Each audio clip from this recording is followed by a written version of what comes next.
Introduce to you Mr. Pete Byzantine. He is the founder of Fight the Fight.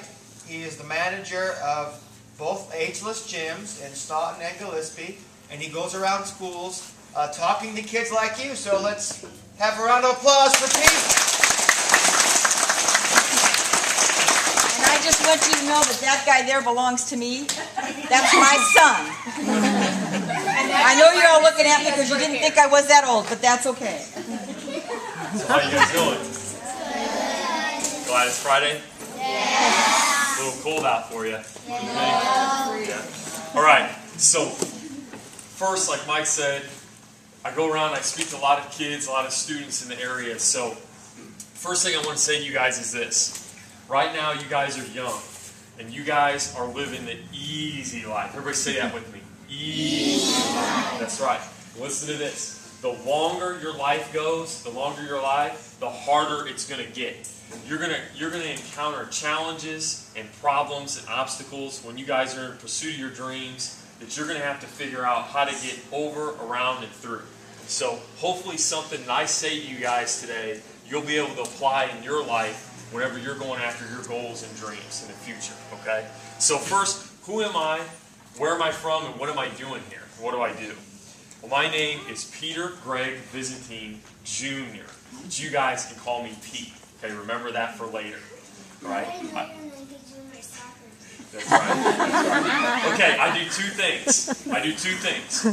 First, I founded a clothing line called That's right. Okay, so Fight the Fight.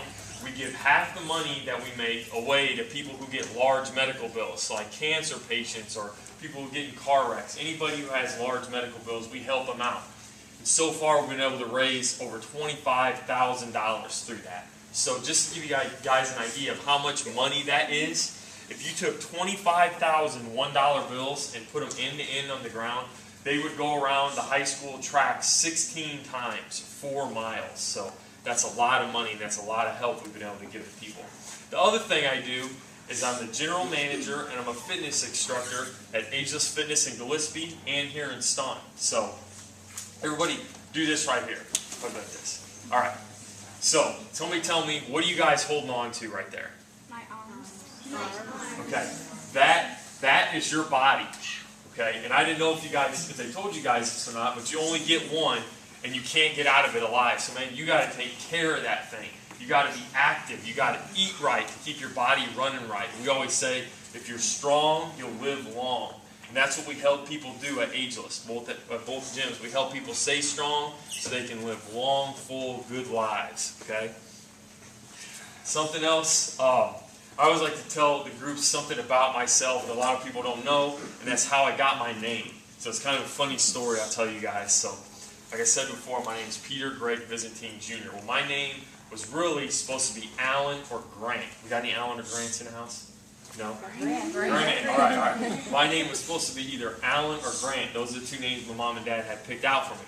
Well, when my mom went in the hospital to have me, they had to put her on some medicines that made her like half asleep. So you didn't really know what was going on. So when I came out, they got me all cleaned up. The doctor was ready to roll me out of the room.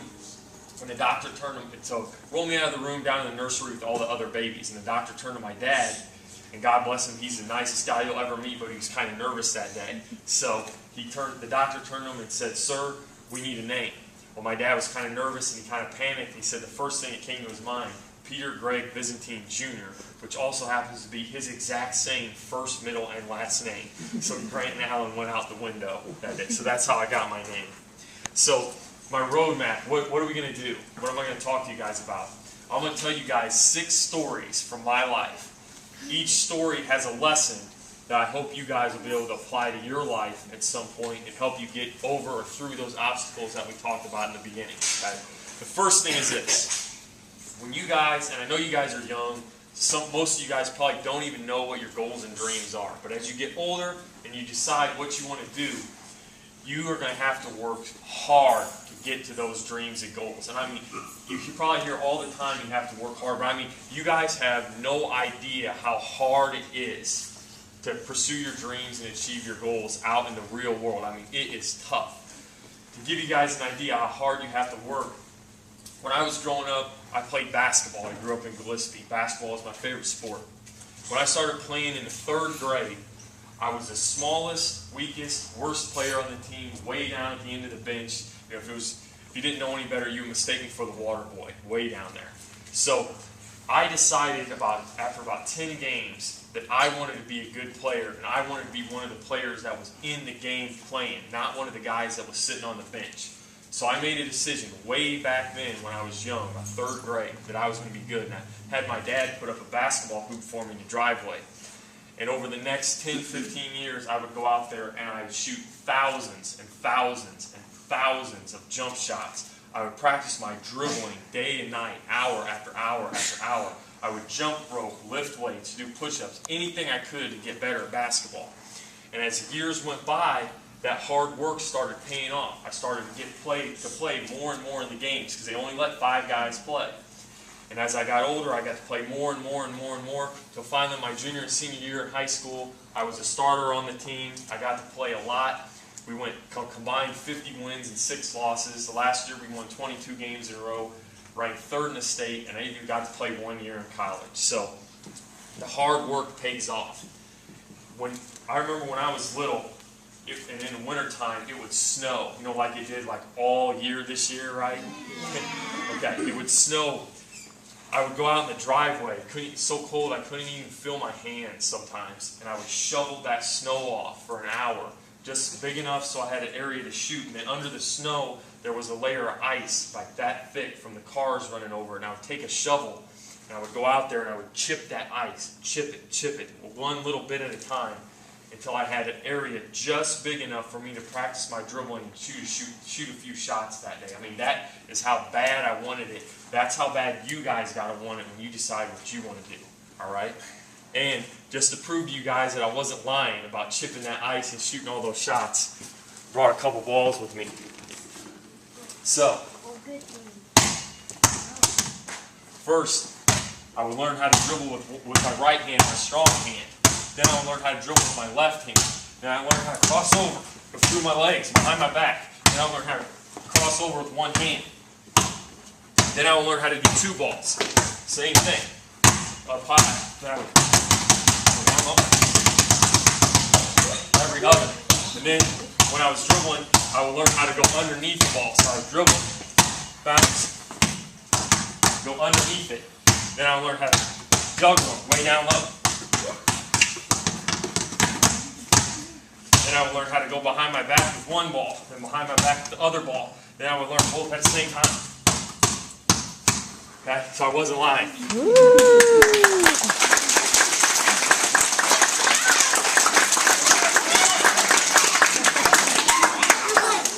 Okay.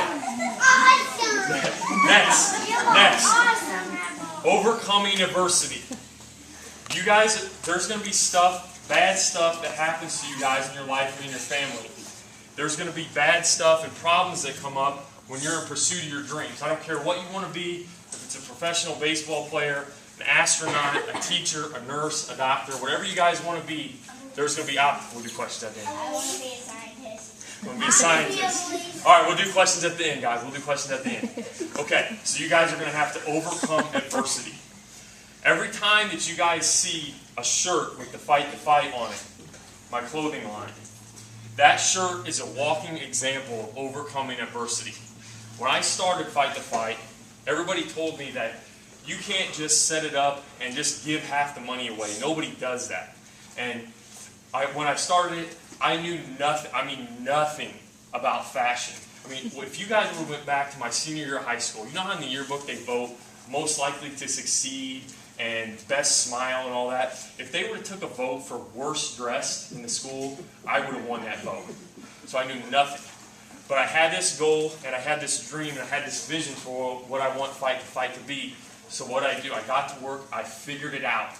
I figured out how to make the shirts that look nice. I figured out how to do the logos. I figured out how to dress good. Anything I needed to do, I had that dream, and even though I didn't know in the beginning, I figured it out. I overcame all that adversity that was against me. And without me doing that, we wouldn't have been able to donate that $25,000 and help out all those people that needed it. So, got to overcome adversity. And I always like to quote, adversity causes some men to break, others to break records. Okay? Okay, so this next part, I like to have a little fun on this part, okay? Does that sound good? Yes. Yeah? Alright. The next thing, when you guys are in pursuit of those dreams and goals that we talked about, whatever it is, you're going to have to be willing to take risks to get to those dreams and goals. You're going to have to do stuff that you're not comfortable with. You're going to have to learn how to do stuff that you don't know how to do right now. And sometimes it's scary. You guys know what I'm doing right now, doing public speaking, speaking to you guys. Most people are more scared of doing this than they are of dying. Is that crazy? You guys aren't that scary, right? Right. So, you have to take risks in order to get the things you want in life. It's like poker. You can't win what you don't bet. You can't win $100 if you're not willing to bet $100. And I'm not talking about betting with money. I'm talking about betting with your effort, your blood, your sweat, and your tears to work toward the goals you guys want. And I always say, if I'm going to bet on anything, I'm going to bet on me. I'm the safest bet there is, because I know that I'm going to put in the effort to get Fight the Fight where I want it to be. And does anybody know, show of hands, who Steve Jobs is? Raise your hand if you know who Steve Jobs is. Okay, now put your hands down. So not many.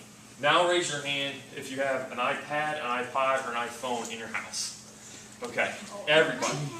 So listen, Steve Jobs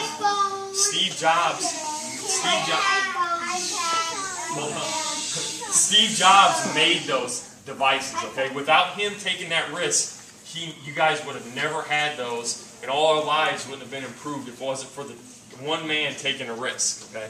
And this next part's kind of fun. Just to prove to you guys that I'm willing to take a risk and that I'm willing to do whatever it takes. Little backstory here.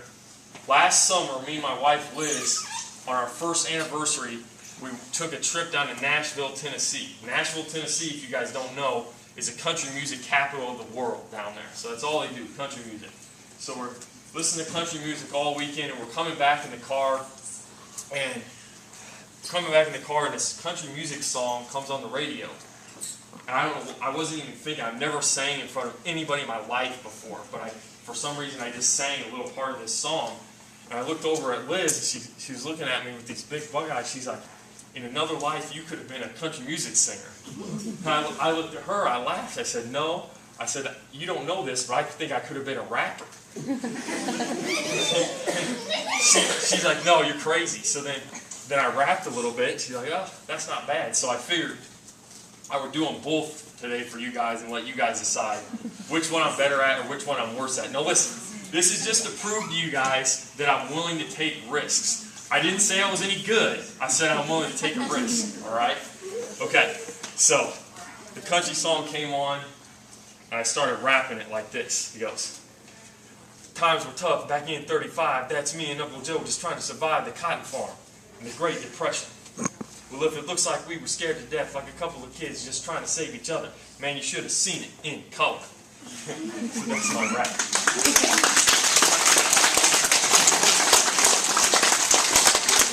So then Liz is like, no. She's like, sing it how it goes. Sing it right. Sing it in country. So I'm like, all right. So then I slow it down a little bit. Sing my country. I'm like, times were tough back in 35. That's me and Uncle Joe trying to survive the cotton farm in the Great Depression. Well, if it looks like we were scared to death, like a couple of kids just trying to save each other, man, you should have seen it in color.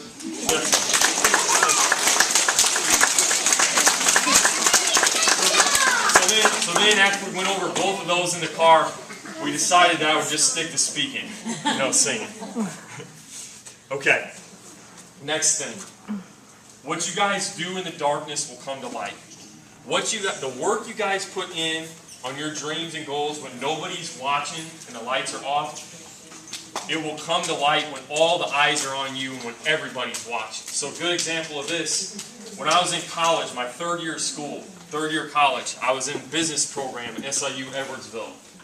And it's one class, my hardest class, for the final, instead of doing a paper or taking a test, we got assigned to do a speech. and the speech had to be 15 to 20 minutes long. I never given a talk in front of anybody more than 1 or 2 minutes, so this scared me to death. So, I decided as soon as we got that assignment that I was going to do whatever it took so I could get an A in that class. My grades were real important to me. So I went to work immediately. I made flashcards, I did research, I made PowerPoint slides. I mean, I did everything. I would sit at my computer while my roommates and my friends were out partying and out playing basketball and doing whatever they do. I would sit at my computer and I would mentally, in my mind, go over what I was going to say. I would give the speech mentally in my mind. And when they weren't there, so I wouldn't get embarrassed, I said it aloud. And I said it over and over and over again. And every time I did it, I would tweak it and make it a little bit better, do a little more research. And as we got closer and closer to that day, my nervousness started to go away. Because I knew the more prepared I would get, the less nervous I needed to be. So whenever the day came to finally give the speech, the class was an hour and a half long. We go in there, and 5 people have to give their speech that day. And we got to go draw, the 5 of us have to go draw numbers, 1 through 5. And that's the order that we speak in. And everybody always wants number 1, because you don't want to sit there and have to sweat it out while the rest of them speak and be nervous. And also, if any of the other 4 of them are good, you don't want to have to follow after them. So we go up there to draw the numbers. What number do I get? 5. 5, the worst one, the one you don't want. So I get 5. So everybody else has to present before me, and I have to sit there the whole class and watch them. So I thought I would be nervous the whole class, but as the first person went up there, the longer they went, the more confident I got. Then the second person went, and the third person went, and I kept getting more and more confidence. Why? Because I figured out when they were giving their presentations, they did not prepare like I did. They did not put in all that work like I did. And I knew before I even went up there and said it, I had visualized in my mind so many times that mine was going to be better than theirs.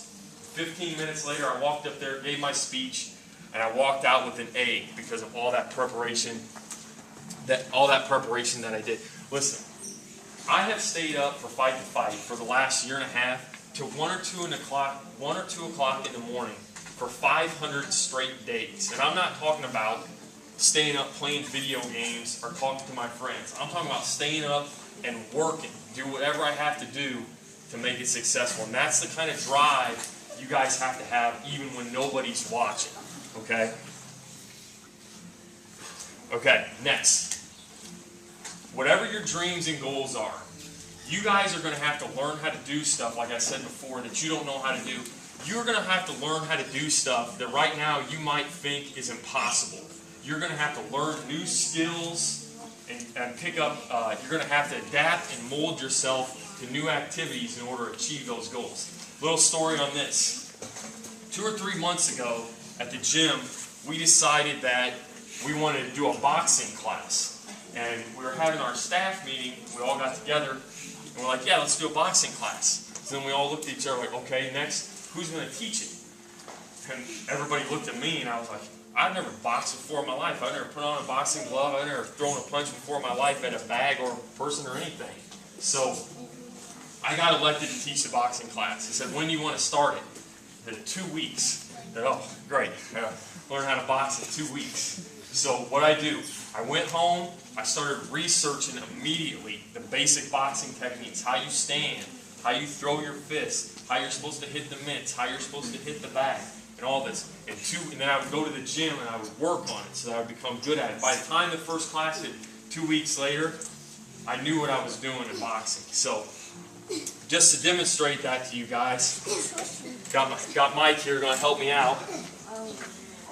This is how quick you guys can pick stuff up. Now listen, before I do this, understand this.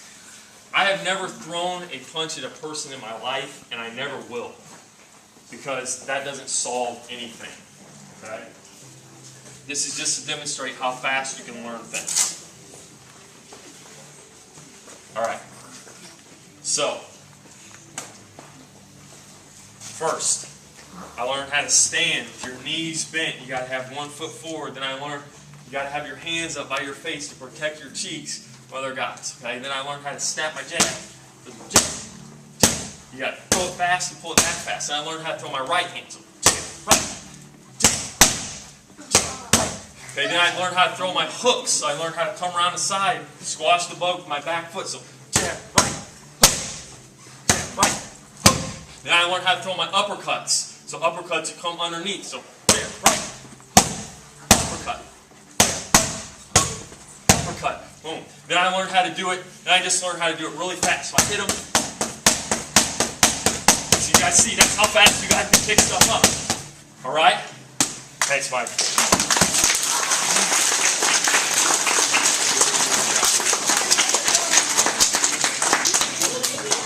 So that's how fast you guys can pick up new skills. I had no idea how to box 3 months ago. No idea, but I learned. Okay?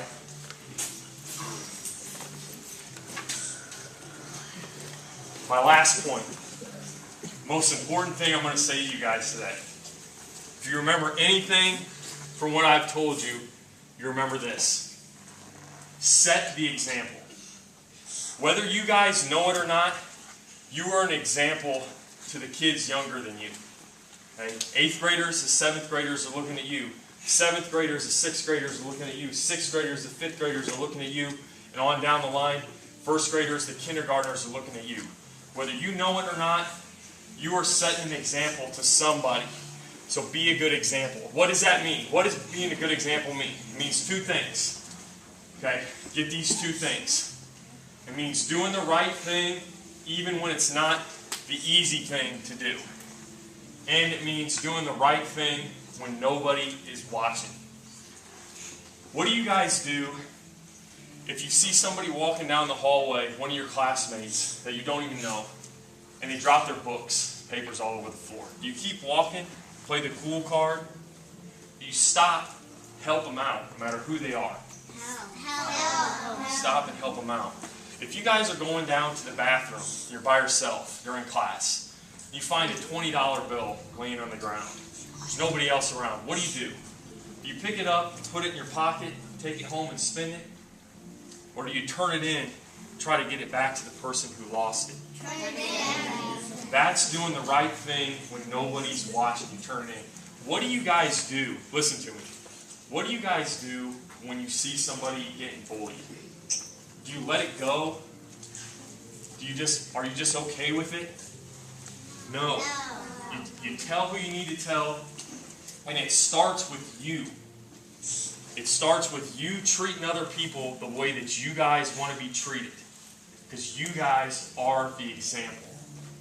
Okay? And for me, I always try to set a good example wherever I go, especially when I talk to young kids like you guys. And I even have to set a better example now because of this right here. Does anybody know what this is? That's a baby. That's my daughter that's going to be born this August. So I really have to work to set a good example for her. Okay? That's my time. Thank you guys.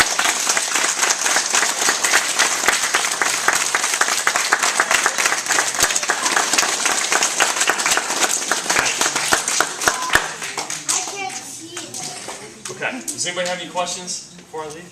Yeah. I want to be an army guy. Gonna be Army? Alright, that's okay. What's your name? Mikey? Marky. Marky. I'll I remember. changed my mind to a ninja. Ninja now? Alright. I want to say, Marshall went to that place that you went. To work out? What's her name? Aunt Marcia. Marcia what? What's her last name? Marcia Wright. Okay, if I see her, I'll tell her. You said hello. What's your name? Zeke. Zeke. I'll tell her. Zeke. Yep. I want to be a zookeeper. Alright. I Oh. want to be a teacher. Alright, that's good. Most common question I usually get is, can I dunk? The answer is, I used to be able to. Cooper? I'm going to be a police, and I'm going to be an awesome star. Does anybody have any questions? No? Okay. Yeah, you got a question? I'm going to be a firefighter. Alright. Okay, well thank you guys, I appreciate it. Wait, Pete. Yeah. One question. I would like for you to explain what the symbol stands for. Okay, the logo, Fight the Fight logo. It has 4 different elements to it.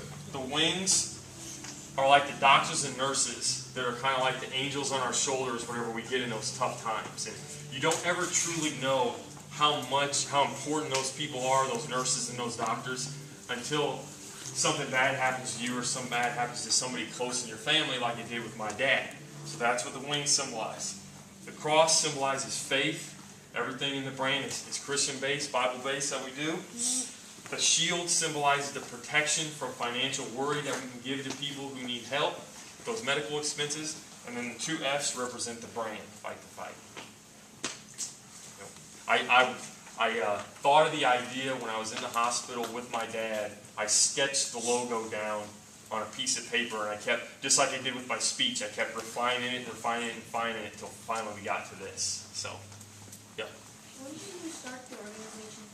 Started Fight the Fight July of 2012. So this July, it'll be 2 years. I actually, on July 4th, 2012, my dad got diagnosed with a brain tumor, brain cancer.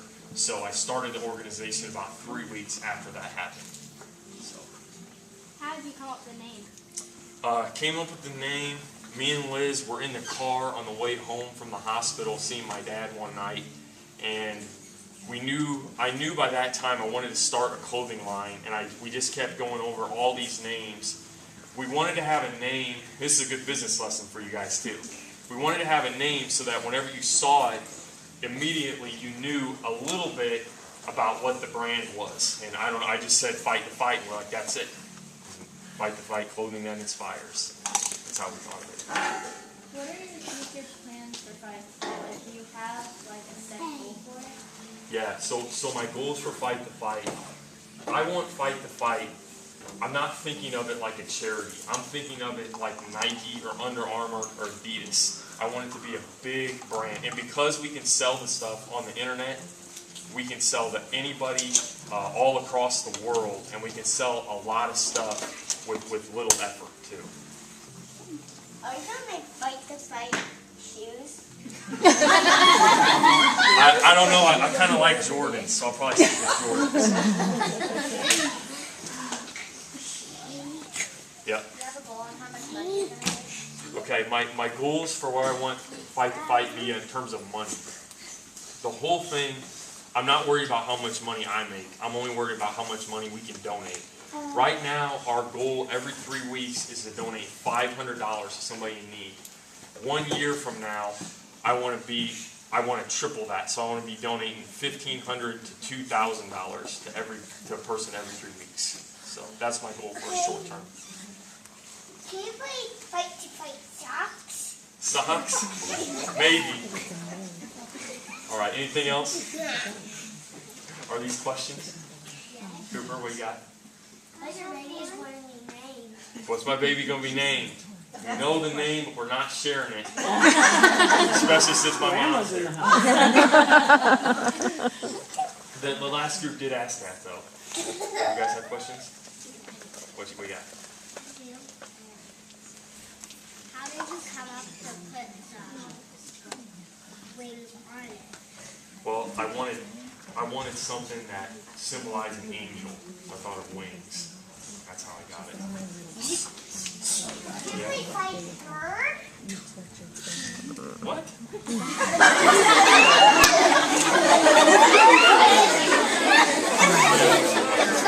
Last question. Yeah. Okay. Yeah. Last one. Next week. I'll be bringing the shirt. If you guys ordered a green shirt, I'll be bringing it next week. I'm giving them all orders. All right. Thank you guys. Appreciate it. I didn't make copies of yours.